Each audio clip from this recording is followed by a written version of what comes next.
that unfortunately many of us from the Native American communities have already experienced this within our own families.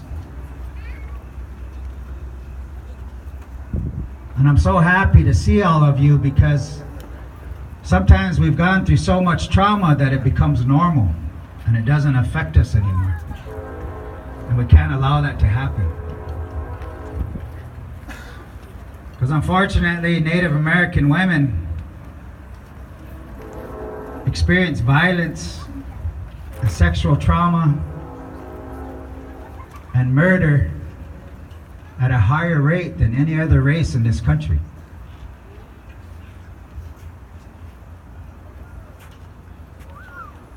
And in our ways and our belief system, we are taught that women are sacred, because only a woman can bring life into this world. And because she has that ability to sacrifice to bring life into this world, she doesn't have to go through the ceremonies that the men have to go through in order for our prayers to be as strong as yours. Because you see, when woman was born, she was born connected to everything in the universe. The sun that came up and went over our head, it's going to come back again. We're in summer, going to transition to fall, then winter, then spring, and it comes back again. And out there, that moon, when she's close to her husband, covers her face. And when she's far from him, she's allowed to reveal herself. But that sacred motion goes all the way out into the universe.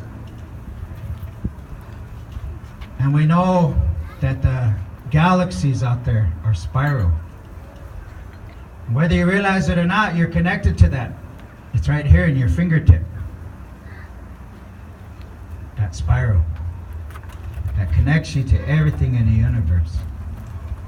It's right here on top of your head, where in our belief systems, our spirit enters us. But today, because of our experiences in this world that have been handed down from generation to generation, many people are disconnected from that now. They don't feel a part of that. My family and I were in Cannibal, North Dakota this past weekend at their celebration supporting that committee.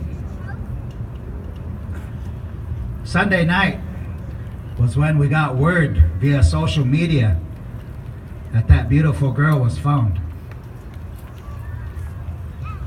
And in the middle of that celebration, everything stopped.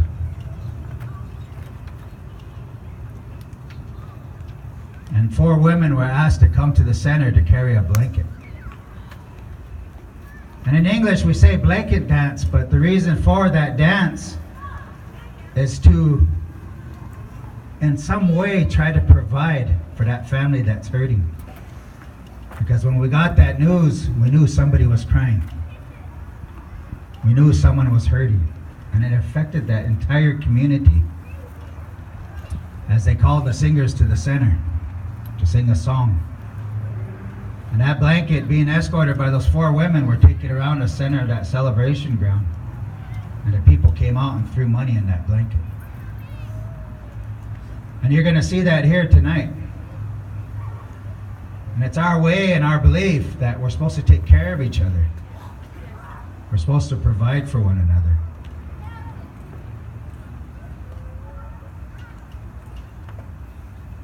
I'm having a hard time because I have daughters.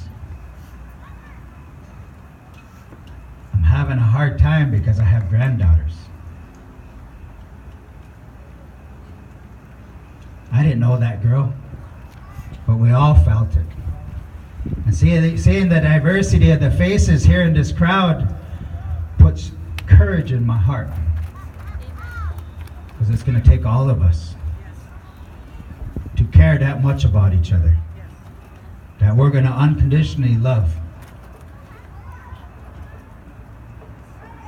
And that's the shift we're going to create during the sacred moment that passed. We're going to make sure that we stand together as a people. We're going to make sure that we affect change now. Because there's something to me that really bothers me. And that's, nobody knows how many Native American women are actually missing in this country. Our relatives up north above that medicine line had created such an awareness that it's forced the Canadian government to take a look now. But that still hasn't occurred in our country. But we can make that happen because we love each other that much.